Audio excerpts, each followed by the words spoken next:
Hello witches, and welcome to my channel. Happy October and the start of the Samhain season. During this time, the veil between the world of the living and the dead is at its most transparent, and it's a great time to work with your ancestors. Today I'm going to be walking you through how to make a candle to help connect and facilitate communication with your ancestors.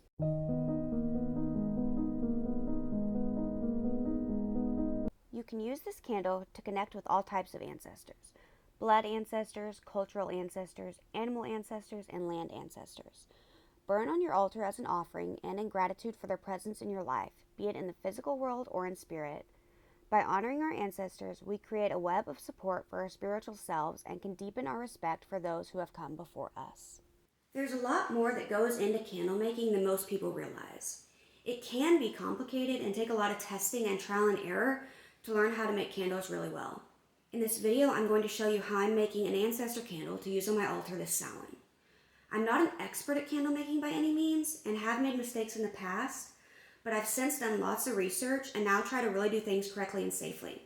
I'm going to try to keep this tutorial as simple as possible to not overcomplicate things. If you're interested in diving deeper and learning more about candle making, I have a few books I recommend that I will link in the description down below. For this project, you're going to need candle wax, such as soy wax. That's what I'm using. 100% soy. You're going to need wicks, which it's best if you can get the kind that are already coated in wax and have the little tab on the bottom. You can buy these in packs. Then to stick the wicks down to the bottom of your container, you're going to either need these wick stickers, which are double-sided stickers, or you can use, this has a piece of wick in it, but this putty too, that's made for candles. You're going to need some type of thermometer. A candy thermometer can work, or something like this, a candy thermometer, or this one is made for candles, but something like this, or you can use the digital kind where it's like a stick and then it has a little digital reader up at the top. You're going to need something to stir the wax with when it's melting. So I use this silicone spatula because it's kind of old, I've used it a lot, but it doesn't absorb the scent, so it's really good to use. Then you're going to need some type of larger pot. We're going to be making a double boiler, so I'm using this one. It's bigger, you can see. And then you're going to need some type of pitcher to put the wax into that will fit within this pot. So you can use, I have this one, which is a specifically made for candle making melting pitcher, and it's got this, I don't know how well you can see it, but it's got a little pour spout there, so you can easily pour stuff out of it. Another option is something like this, a Pyrex. It's got a nice spout on it. Or you can clean out a soup can and like kind of bang the edge of it, the top rim, so that it has a little spout like this. And you can melt it in the soup can, and that way, if you want, you can just trash the soup can after, if you're not going to make candles again. So then you're going to need, of course, the container that your candle will be poured into. This is going to be a container candle, not a molded candle. So I'm using this one. It's a jar that is recycled. It had food in it. I really like it because the top doesn't say anything. It doesn't tell you what was inside it. It's just really plain black. And this, I think, is a pretty good size. So I'll be using that. You can use kind of, I'll go into more about that in a minute. But next, you're going to need, okay, you're going to need something to center the wick in once you have it in the jar. So if this is your candle jar like this, they make these things like this that will fit on the jar like this so that you can keep your wick centered. But if you don't want to buy something specific like that, you can really use whatever you have. You can use chopsticks like this to just stick on either side of the wick, and it'll hold it up if you're not picking it up and rolling it around, of course. And then they would hold it up, or you could use really kind of whatever, popsicle sticks, a clothespin, even pencils to hold it up. Then optionally, you can choose to add a fragrance oil. I'll go more into that later. There's a bunch of different places you can buy candle fragrance oils. You can choose to add a colorant. I have this type of colorant. It's little wax chips, flakes, that are colorant, but you can also get liquid colorant. Then if you want, you can add some type of herbs. I've got some like this in jars, and then I put some in a little thing like this that I'll be using. Oh, One thing I forgot to mention that's not really that optional is a digital scale. This is mine. It's a real fancy one I use for soap making, but you can use just a regular kitchen scale. That'll work just fine. Okay, back to optional items. For your fragrance oil, you might want to get one of these little plastic pipettes so that you can measure it out easier. Then you might want to add some type of crystal chips on the top of your candle. These are some amethyst ones. You might end up wanting one of these craft heat guns so you can melt the top of the candle to add your ingredients. Then, as you can see, I have this plastic tablecloth down. So you might want something like that. Newspapers, wax paper, tablecloth, so that you don't spill the wax, or so that if you spill it, it's easier to clean up. Then paper towels will be very helpful as well for cleanup. And I'm going to mention all the tools you are using for candle making, such as if you decide to use something like this from your kitchen or a spatula. Once you use them for candle making, they're going to be dedicated solely to creating candles. Meaning, once you use them, they're not safe for food any longer. Today, I'm making my candle using soy wax, as I mentioned. Soy wax is great to start out with because it's a natural vegan wax derived from renewable soybeans and is versatile and affordable. It's also considered a clean burning wax, which means it won't emit chemicals into the air like paraffin will. Soy wax burns hot, so the candle container you choose needs to be able to withstand high temperatures. I'm using this repurposed glass, and I really like it because it's got a wide opening at the top, and it's got even walls, meaning they just go straight down. Let me zoom out a little bit. Meaning they just go straight down, they're not wavy or anything. So glass and ceramic are really good. Metal, they make those special metal containers for candles. You don't want anything with a thinner glass, like a wine glass. And this is obviously way too big for a candle, but you don't want something like this, even if it was the right size, where the main part of the jar is like a certain width and then the rim is a lot smaller, because that'll mess up the way it burns. It'll have a harder time burning. So this one is perfect. And of course, you don't want to use plastic because it can melt and release chemicals into the air or start a fire. I really like these repurposed type jars. The other candle I made that's like in the intro is in an old baby food jar I repurposed. But I will link to some good glass jars you can buy down below if you prefer to buy some. So if you want, you can cleanse your container before you start. You can smoke cleanse it or however you want. I have already done that outside and I forgot to film it. So yeah, I'm just gonna get started now. Okay, so jar sizes are based on volume, but candle wax is measured by weight. So just because, for example, this is an 8-ounce jar does not mean it's gonna take 8 ounces of wax. So to determine how much wax you need, you could just kind of guess and maybe not end up with enough or end up with way too much, or you can use your scale to actually determine. So I turn the scale on, and then you can tear out the weight of the glass, which it should do automatically. Yes, it has. So tear it, that means 0, so it's not measuring the weight of the glass. Then you fill up the jar to how full you want the wax to be with water. So let's see, I would want it the wax to end right about there. And you'll want to leave a 1/4 to a 1/2 inch space between like where the wax stops and the top of the jar. I know it's hard to see because this is top-down view. But then you get that number, which mine says 179 grams. I'm using grams, you can use ounces, doesn't matter. So I'm gonna just round that to 180. So then you take that number and you multiply it by 0.86. And this should give you an approximate number. So let's see, I'm gonna do 180 times 0.86. And it says I should need 154.8 grams. So I'm gonna round that and say that's 155. I'm writing this down, so it says I should need 155 grams for my container.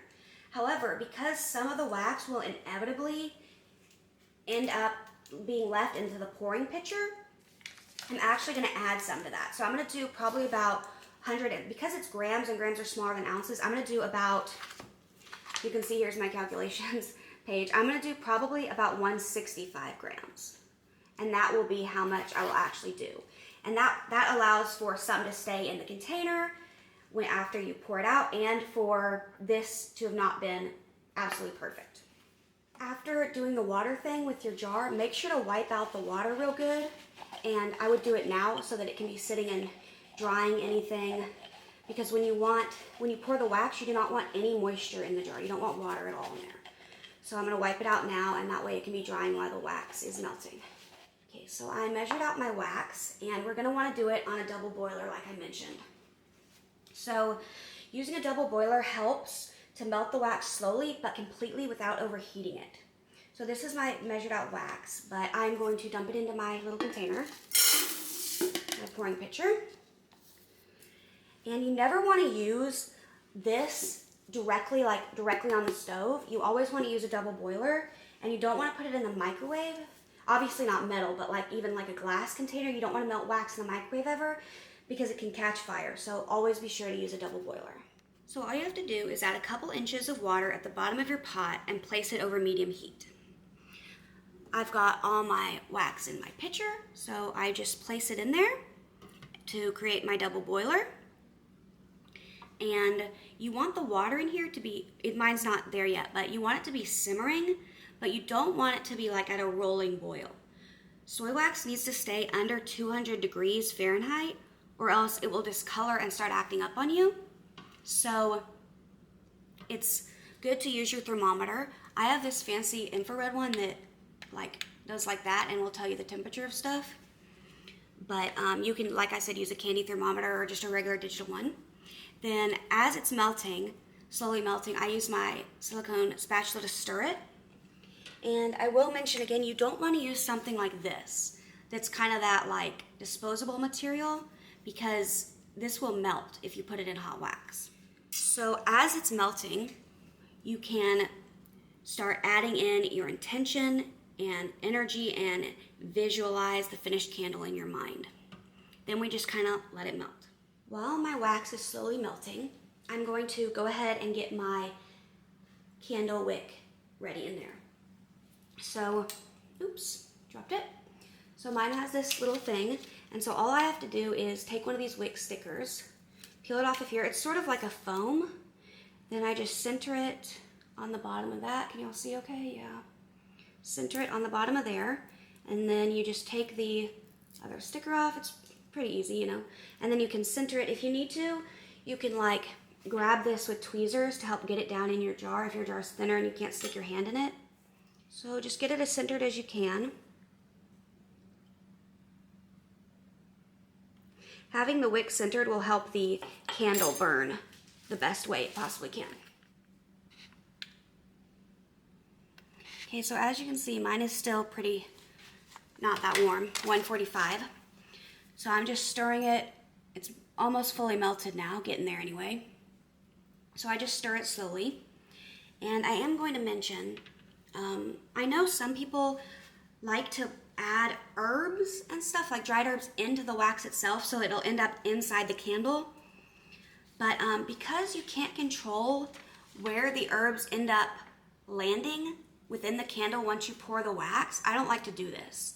Because if the herbs end up too close to the wick inside the candle, they can be a serious fire hazard, and I'm just not willing to risk that. So I'm going to end up adding a few herbs on the very top of my candle once the candle is created. And at this stage, as it's melting, I like to really add in my intention and visualization and really get that energy in there into the wax. Wax is very good at absorbing energy, so it's really good at this. Okay, so my wax is melted. So this would be the time to scent your candle if you're going to. If you want to use a scent, you need to make sure you have a specific fragrance oil that's made specifically for candle making, because some fragrance oils contain ingredients that are flammable and would be dangerous to use in a candle. So as long as you get your fragrances from a reputable source, aka not like Amazon or something, it should tell you right on the website all the information you need to use. You can technically use essential oils, but for the most part, the scent isn't going to travel very far in the room or just be very strong in a candle. So this is where candle making can get a little more technical. So each type of wax has what's called a maximum fragrance load, meaning how much fragrance it can handle. So soy wax, which is what I'm using, the maximum capacity is around 10%, meaning 10% of the entire weight of your wax can be fragrance. But that's like the maximum. So it's usually best not to start with the maximum, especially if you're using high quality fragrance oils, because they're usually very scented and you probably won't need that maximum amount. So it's good to start about 6%. So you can take the weight of the wax you used, which will be different depending on your particular candle container you're using. Take that number, multiply it by 0.06, and you'll find out how much fragrance you should add. When working with smaller amounts of wax like this, like where I'm making a single candle at a time, I like to measure out my fragrance in grams because it's easier and more precise. So once the wax is at 185 degrees, you want to take it off the heat, remove it from in here, and set it aside. And then I'm going to turn the stuff off. And this is when you would add your fragrance. You would dump it after you've measured it into here. And then you need to stir it. Just continue stirring it for a solid like 1 to 2 minutes. And you want to just stir it real slow. And let me move the camera over here. So you would want to stir the wax real slow and carefully, just like that, and stir for a solid 2 minutes. And this is an easy step to seem like, oh, I can skip that. I don't need to stir for a full 2 minutes. But if you don't, the fragrance can not become completely incorporated into the wax. So once you poured it into your candle mold, it could end up separating. I'm actually not going to be adding any scent to this candle because a lot of scents bother my migraines. However, a scent that I think would be really nice for an Ancestor candle is the tobacco and bay leaf fragrance oil from a company called Brambleberry. If you're interested, I will link that down below. So if you want to color the wax, this would also be the time to do it. It's best to do that after adding the fragrance because some fragrance oils can affect the color of your wax. So like I said, I have these wax chips in different colors. This is a sample pack with different colors.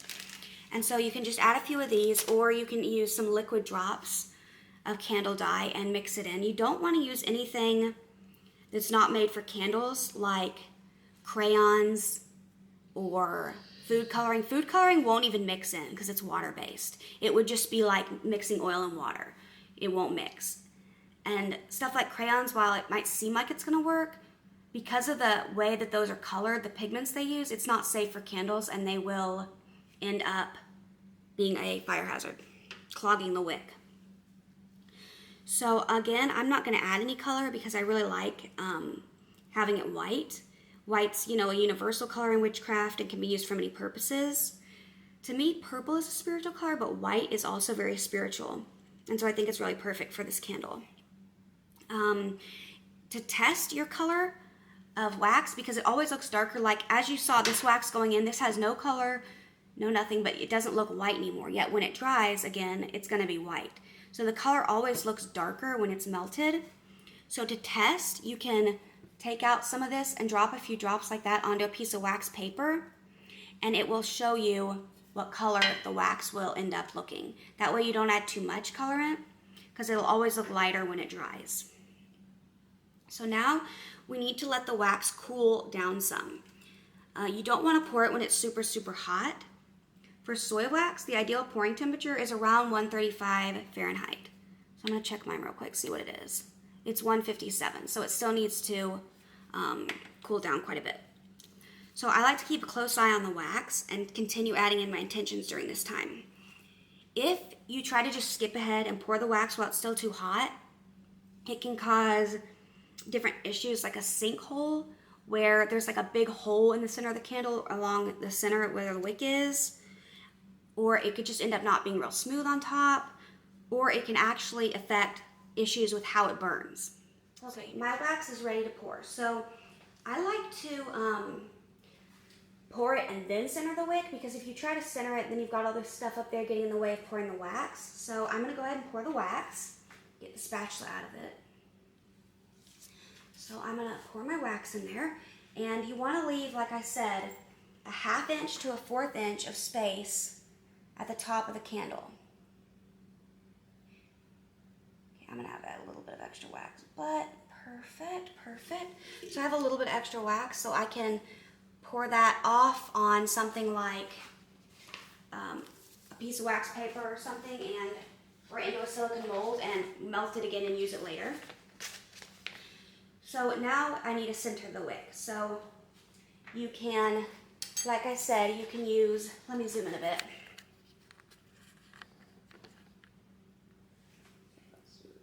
Okay, so you can use something like this and like prop it up like this.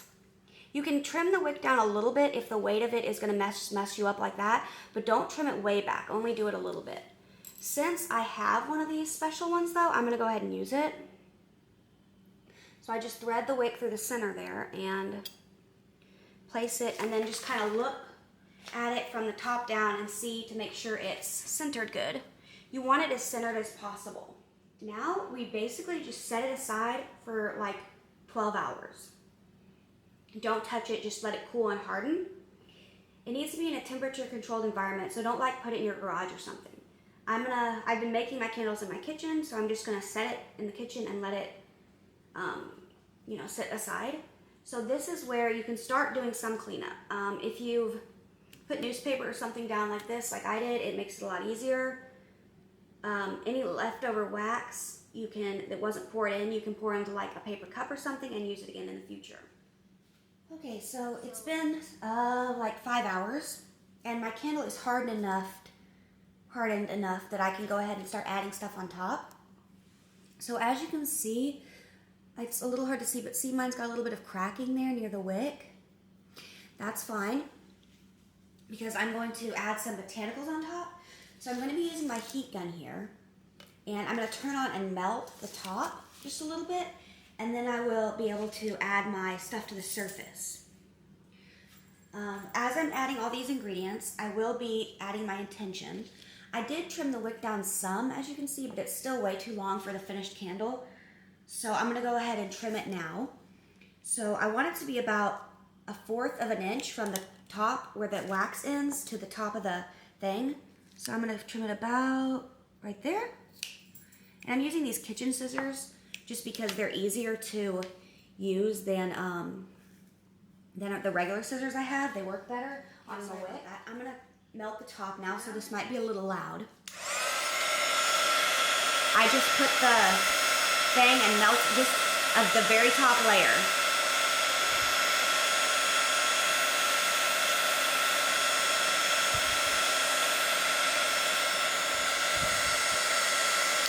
Okay, so I just melted the very top layer, and you can redo that as you need to. So I have chosen to add a pinch of mugwort. I have a jar of it here, but I put a little bit in this little dish. So anything you add needs to be not up by the wick. It needs to be like around the edges for the fire safety. So I have enchanted my herbs already, but I like to add my intention as I add them in. And I add them kind of like I'm showing around the edge.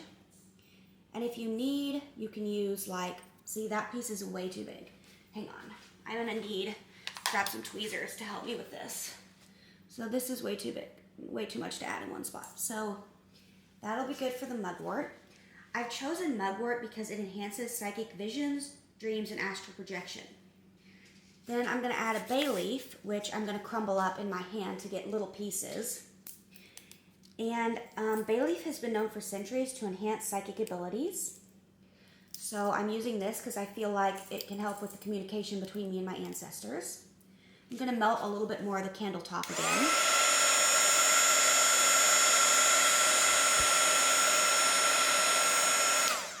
Okay, then I'm just going to use these tweezers to put some small pieces of bay leaf around. Again, I'm trying to do it near the outer edge around the rim more, as opposed to right next to the candle flame, where the candle flame will be, I mean. See, like that piece is too close, so I'm going to move it out some. Okay, and the last thing I'm going to add is rosemary, which I have ground up, in my mortar pestle, so that the pieces are smaller and the leaves aren't so big. I'm going to sprinkle in a bit of that. Around the edges again. A little bit more. Okay. I chose rosemary because it's good for the afterlife and spirits as well as protection. And to me personally, it has very strong family ties and, ancestors or your family, even if they're from far back. So to me, that makes sense. Okay, I took a pause and added my intention into that again. The next thing I'm going to add is some crystals. So you can buy crystals in these little jars like this. And when you do, they're really, really tiny. So instead, I have some different crystal beads that are crystal chips, but they're beads. They're a little bit bigger.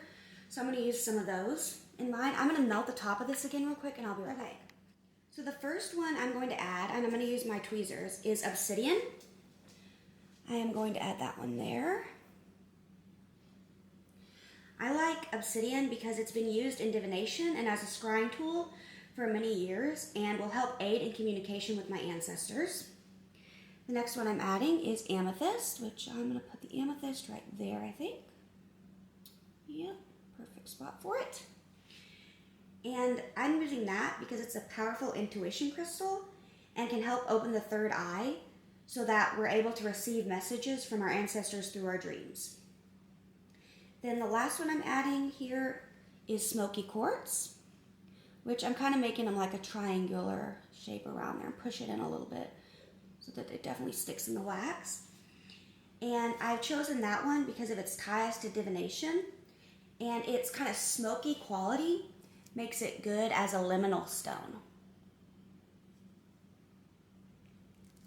So you can also add really whatever crystals and herbs you would like, whichever ones make the most sense to you.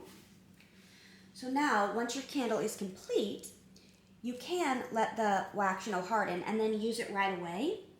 Or you can let it sit for an additional 3 to 5 days, even up to 2 weeks for curing, which is basically to help the wax and the fragrance molecules fully bond together so that the candle performs the best that it can. When I'm burning my ancestor candle, I have a special blessing that I like to say. So it's not one I made up, but I'm going to tell that to y'all now. It goes, I call to the ones who have passed on from their place far beyond. Come to me, the ones I need, past generations, come with speed. With love and respect, I ask of you, guide my life and keep it true. I call on thee in perfect love and perfect trust, working with me, sending what is just. Harming none and helping all is how it shall be. This I make true.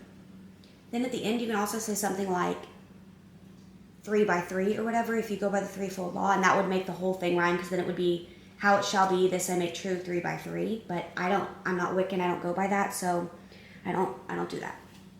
So then, once the candle has been fully burned down and you're done using it, you can choose to remove the gemstones, any that you put on top, and they will then be fully charged with your magical intention, and you can either keep them or give them as gifts and offerings to your ancestors. Remember to always practice fire safety when burning any candles. I've left some important fire safety tips down below this video. Thanks so much for watching. I hope you enjoyed this video and will try making your own ancestor candle. If you do, I'd love to hear how it turns out. I've got lots of links down below too, some of which are affiliate links, and it will really help me out if you use them. Please subscribe and leave any comments or questions you have down below. I'll see you next time. Blessings.